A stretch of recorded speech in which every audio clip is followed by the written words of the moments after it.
धर्म के विभिन्न रूप शास्त्रों में, ग्रंथों में प्रतिपादित किए गए हैं। उन सब धर्मों का महत्व है।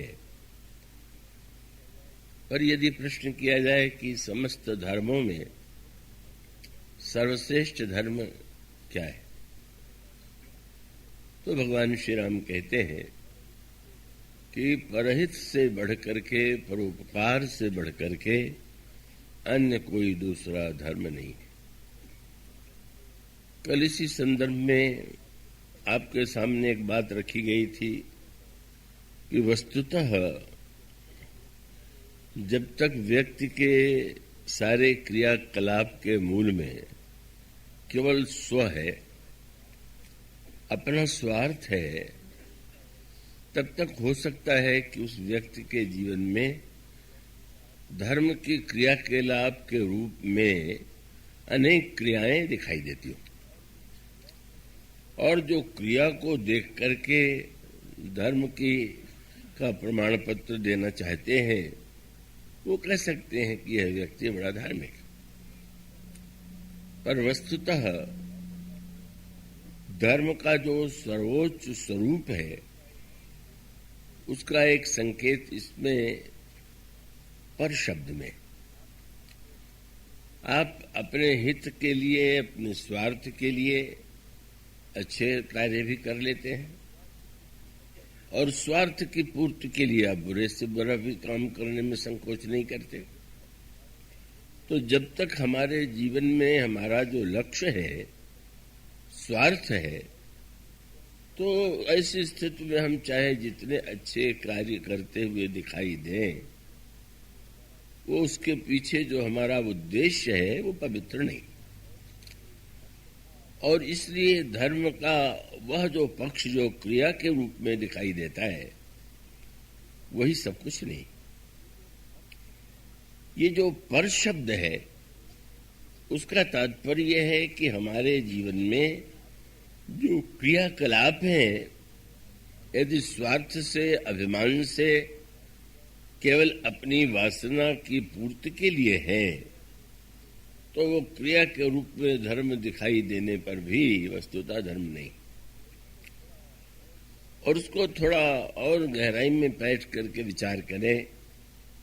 आप सब इतने वर्षों से सुन रहे हैं, तो मुझे विश्वास है कि आपके लिए उसे समझने में कोई कठिनाई नहीं होगी। और वो ये है कि वैसे धर्म का एक पक्ष वह है जो क्रिया के रूप में मनुष्य के जीवन में दिखाई देता है, और वस्तुतः दिखाई तो क्रिया ही देगी। जो काम आपके द्वारा, हमारे द्वारा होंगे वही तो लोगों के सामने आएंगे। पर क्रिया के पीछे जो भावना है और भावना के पीछे जो और भी अंतराल में विवेक, उसका महत्व जो है सबसे अधिक है।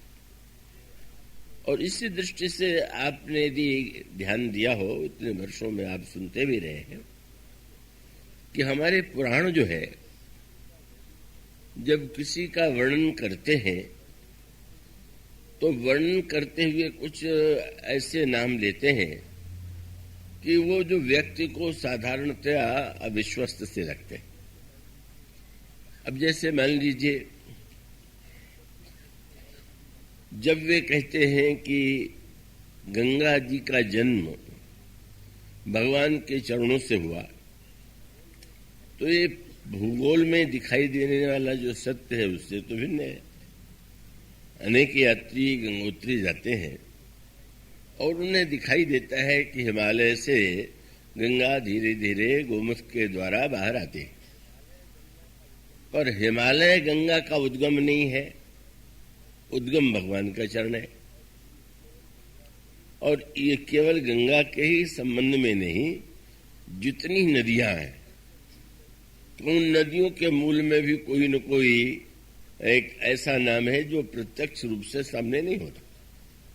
यमुना है, अब यमुना तो यमुनोत्री से निकली हुई है, यह प्रत्यक्ष रूप से जो यात्री हैं वे देखते हैं। पर वे कहते हैं कि नहीं, यमुना जो है वो हिमालय की पुत्री नहीं है, कर्म कथा रविनंदिनी वर्णी, ये सूर्य की पुत्री।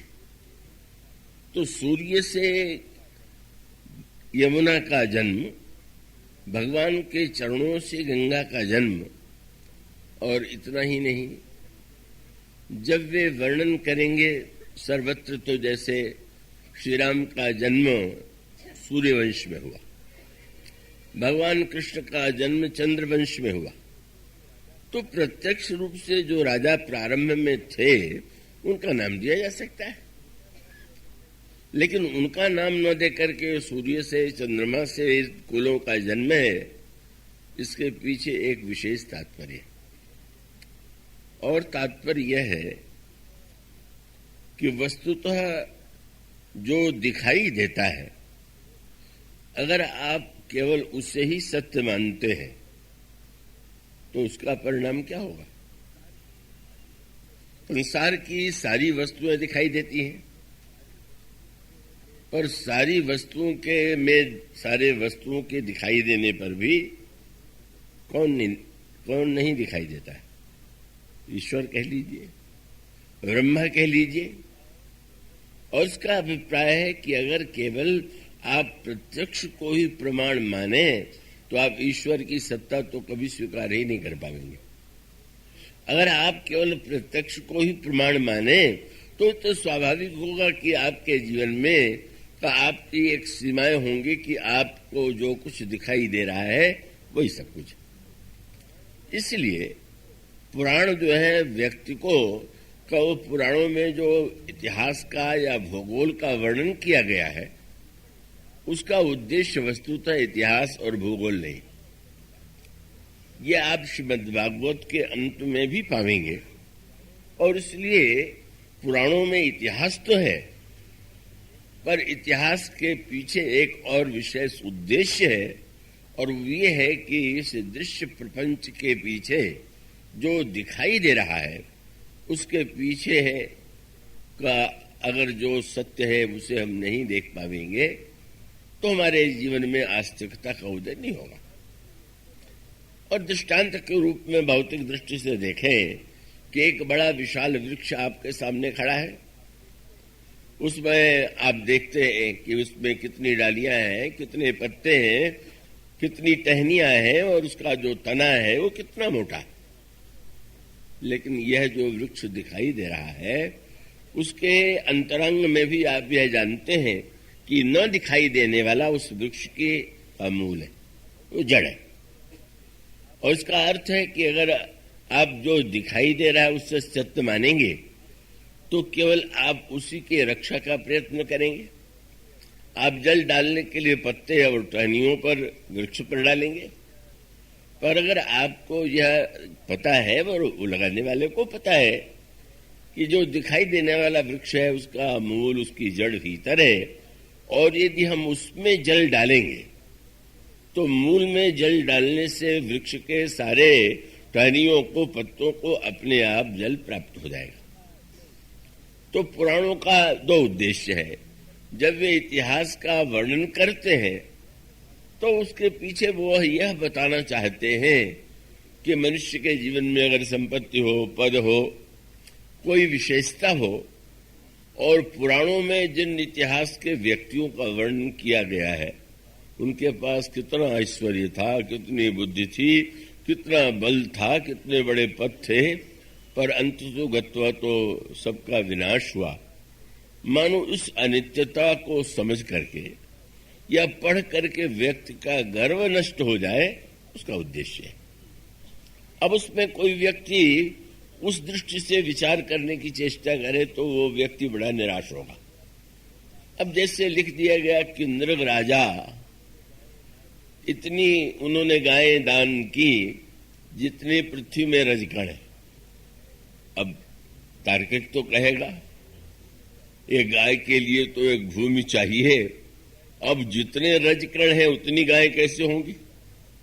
तो उसका अभिप्राय कि आप अंक गणित के आधार पर उस प्रसंग को पढ़ना चाहते। अंक गणित का विषय अलग है और साहित्य का अंक गणित जो है वो अलग है।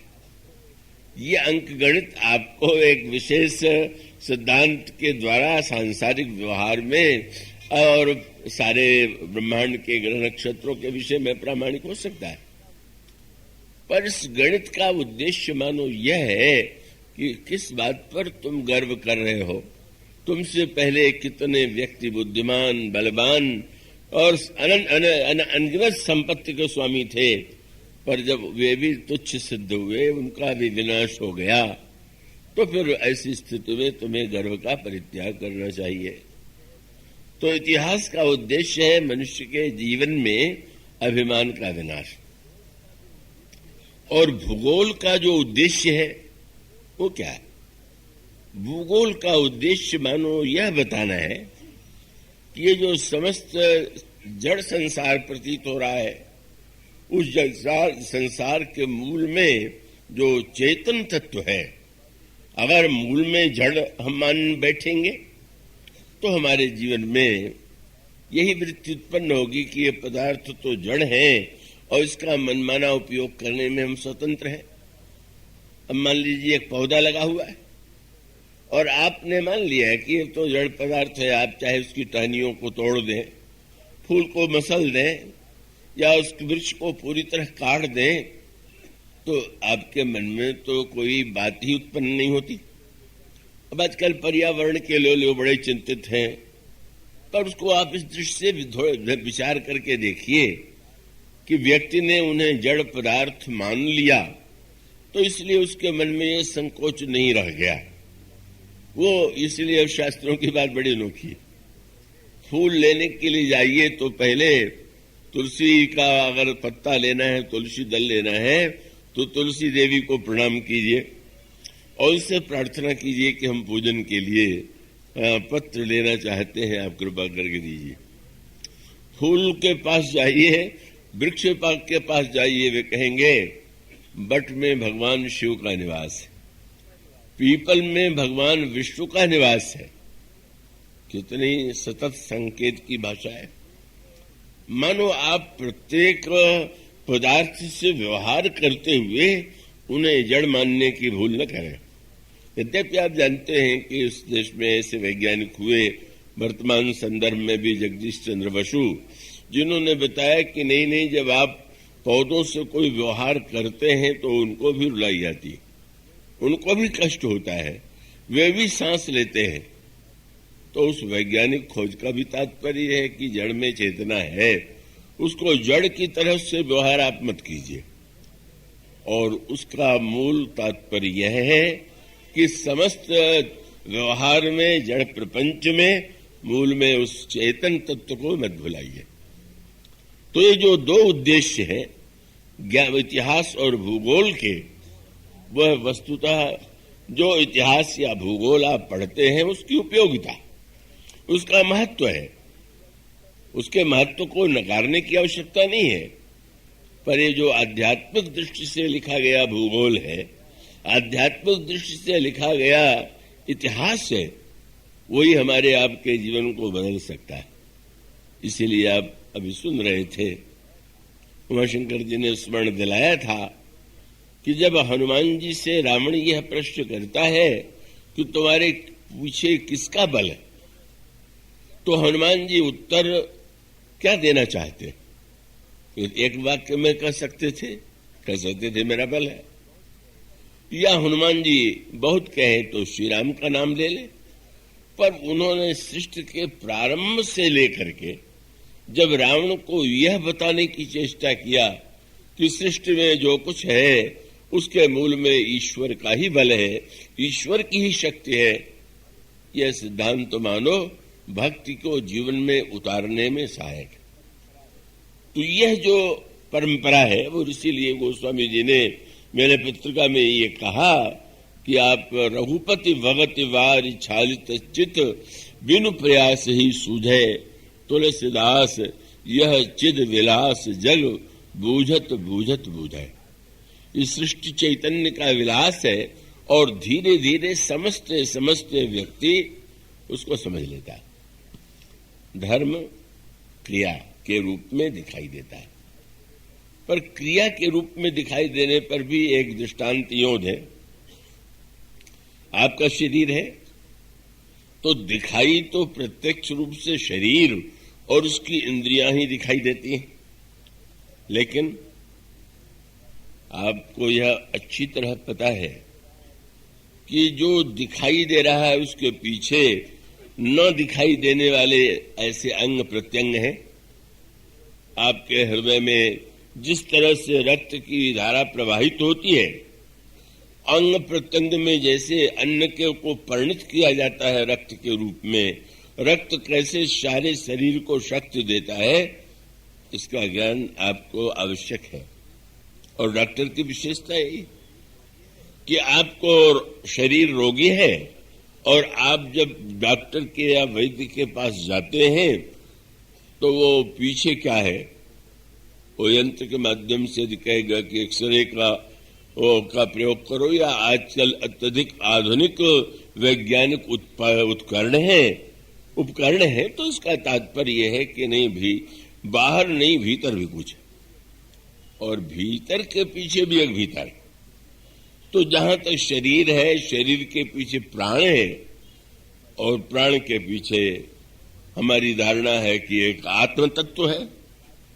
अब प्राण के संचार की पद्धति को तो वैज्ञानिक ढूंढ लेता है, पर अगर उससे कहा जाए कि इस शरीर में आत्मा का निवास है, तो उसे तो खोजने पर भी कहीं आत्म तत्व तो नहीं दिखाई देता। तो इसका मूल तात्पर्य यह है कि नहीं, शरीर के साथ प्राण और प्राण के साथ उसकी आत्मा, इसके विषय में मानो वे महापुरुष, वे संत जो अध्यात्म विज्ञान के द्वारा वह दृष्टि प्राप्त कर चुके थे, उन्होंने इस सत्य को जाना कि वस्तुतः नहीं, प्राण के पीछे भी आत्म तत्व विद्यमान है। और इसलिए उन्होंने कहा कि जीवन का चरम लक्ष्य जो है वो आत्म साक्षात्कार है। इस दृष्टि से बस इन तीनों का सामंजस्य जो है जब जीवन में होता है, पहले तो हमारे जीवन में समझ होनी चाहिए, उसके बाद भावना, और उसके पीछे क्रिया शरीर है, भावना प्राण है, और विवेक जो है वही मानो आत्म तत्व है।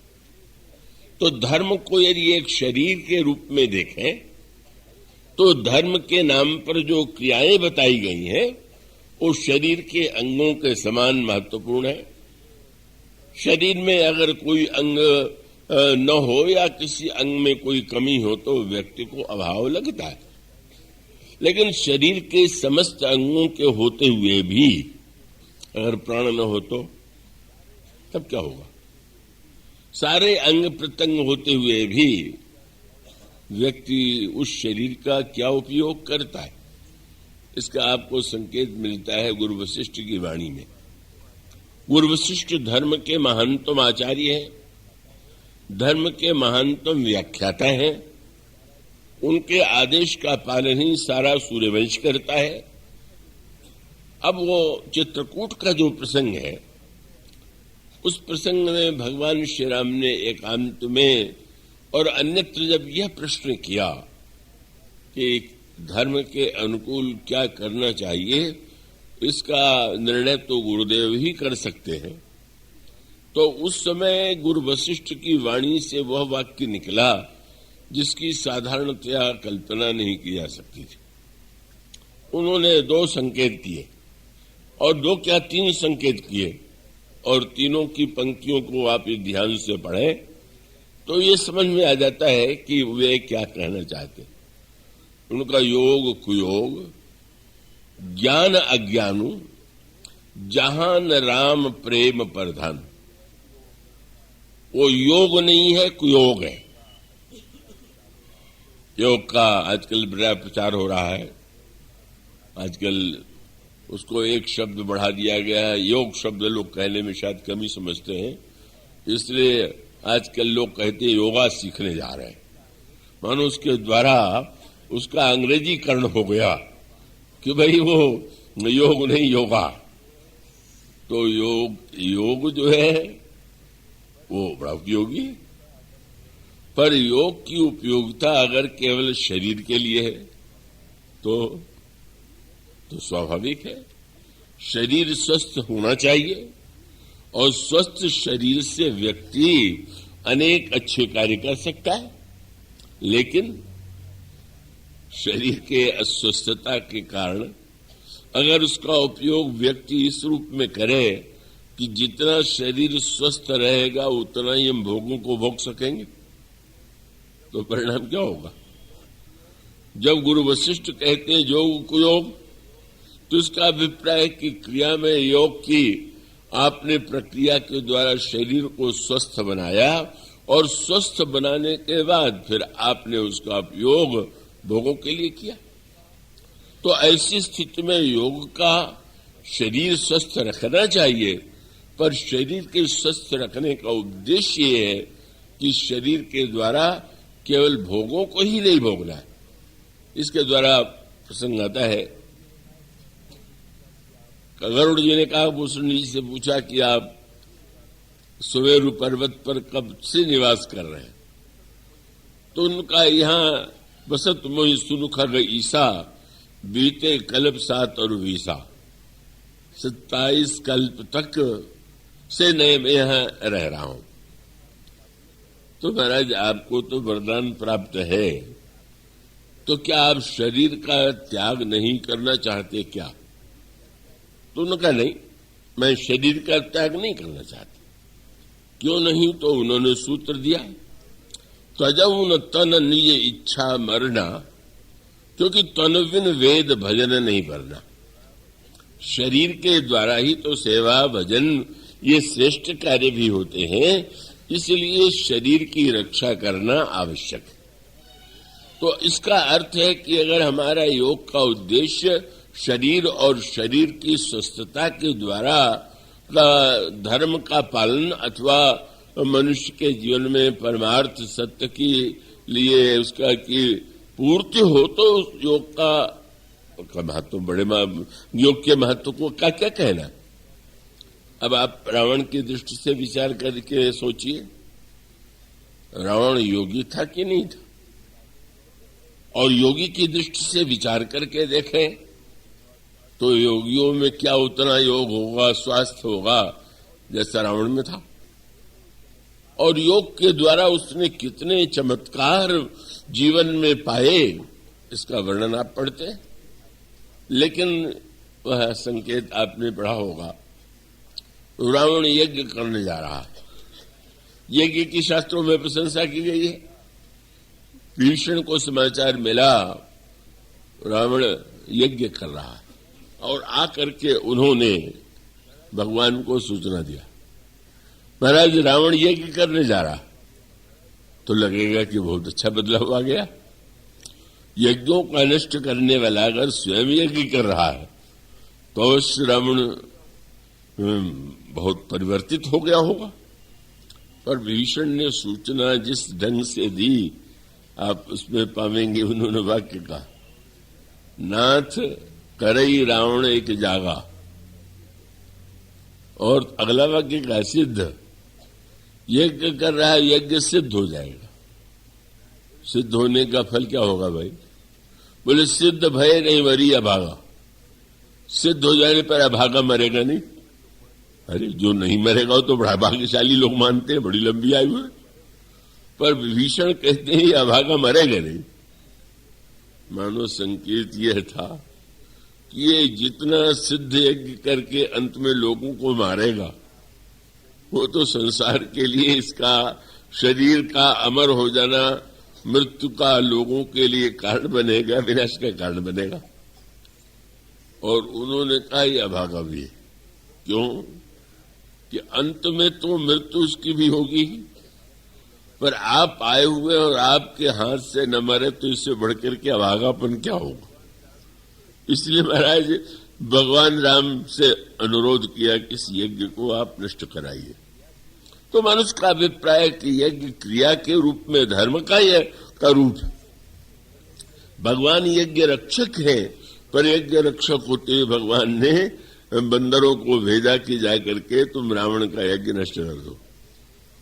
जब रावण का पता लगाते हैं तो रावण सिंहासन पर नहीं था, शयनागार में नहीं था, एकांत में बैठा हुआ रावण योग का प्रयोग करता हुआ प्रशांत भाव से बैठा हुआ बंदरों ने देखा,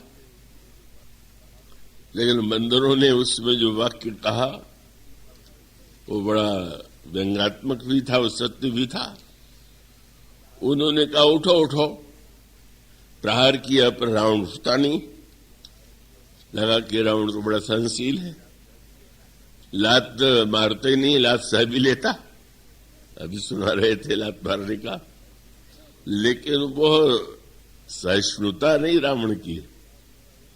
उसकी योजना क्या है, मार लो लात, एक बार मेरा यज्ञ सिद्ध हो जाएगा तो एक एक की हम खबर लेंगे, तो तुम्हें हम बताएंगे कि तुमने मेरे ऊपर प्रहार करके कितना बड़ा अपराध किया। तो मानो उसके दिखाई देने वाले सहिष्णुता के मूल में भी क्रोध भरा हुआ है, हिंसा भरी। और इसलिए अंगद ने रावण के लिए जो वाक्य कहा बड़ा सार्थक है। उन्होंने कहा रणते नीलज भाग्य गृह आवा, और यहां आई बक ध्यान लगावा। बक ध्यान माने अब योगाभ्यासी कहते प्रातः काल उठिए, स्नान कीजिए, शांत भाव से एकाग्र हो जाइए। अब नदी के किनारे जाकर सवेरे सवेरे देखिए तो सबसे बड़ा प्रशांत पक्षी बगुला दिखाई देगा। ऐसा शांत भाव से जल में खड़ा हुआ है कि वाह वाह, क्या है, सवेरे सवेरे उसे ठंड नहीं लग रही है, और वो बैठा हुआ इतना शांत है कि एक कहीं शरीर हिल नहीं रहा।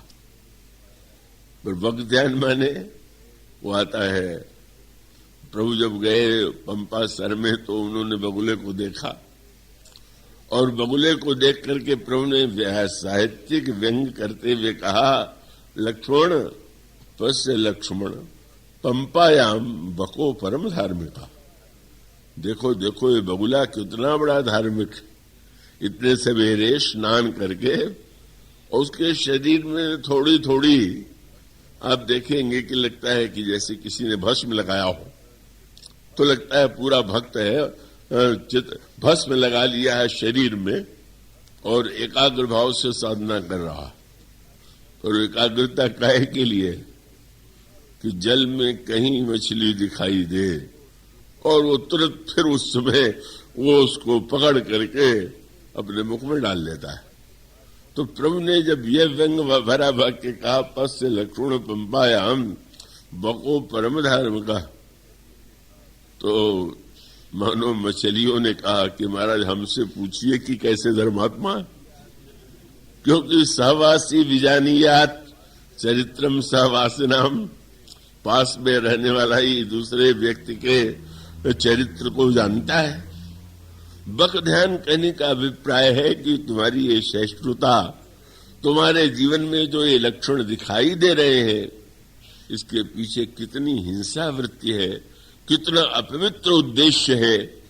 तुम वस्तुतः दूसरों के विनाश के लिए अमर होकर के मैं अधिक से अधिक लोगों को मृत्यु का ग्रास बना दूं, यह तुम्हारा उद्देश्य है।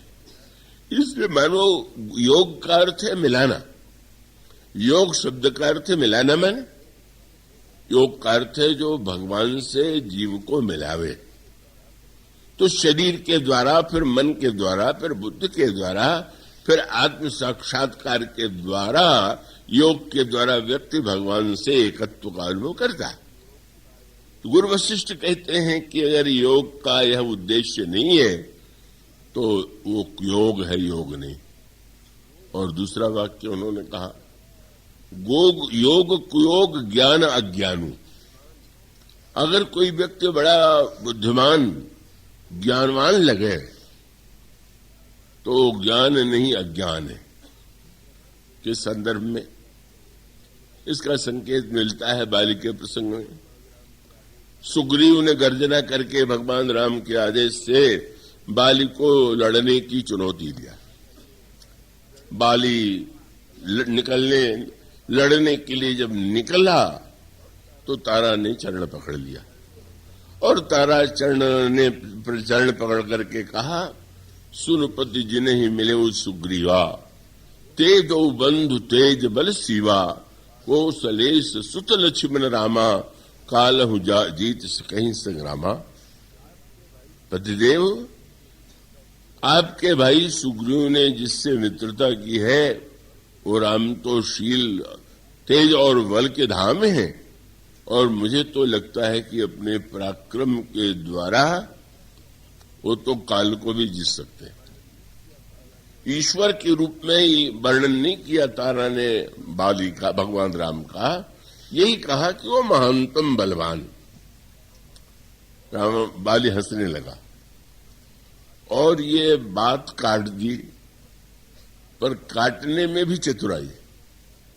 रावण को भी अभ्यास था कि सामने कोई व्यक्ति कहे, वो अंगद रावण संवाद में सुनावेंगे आपको, वो एक अंगद ने कोई बात कही तो रावण काट देता है, रावण ने कोई बात कही तो अंगद काट देते हैं।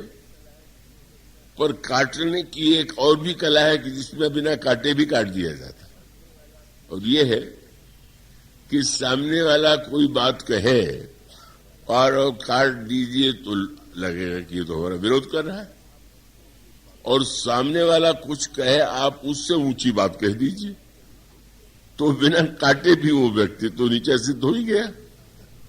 तो रावण और बाली में ये अंतर है, रावण सीधे काटता है और बाली ने तारा को बताया, तुम राम को कुछ नहीं जानती, मैं जानता हूं। मानो विरोध नहीं किया। अगर रावण से कोई कहे कि राम ईश्वर है तो उसको हंसी आ जाती, वो विरोध करता है कि वो तपस्वी जिसको पिता ने देश निकाला दे दिया वो ईश्वर हो सकता है, जो पत्नी के वियोग में रोता फिरा वो ईश्वर हो सकता है। लेकिन बाली ने बिल्कुल ये नहीं कहा कि वो ईश्वर नहीं। बाली ने कहा तुम तो जानती नहीं हो, बलवान मनुष्य थोड़ी है, वो तो साक्षात ईश्वर है। तारा गदगद हो गई कि ये तो हमसे बड़े ज्ञानी।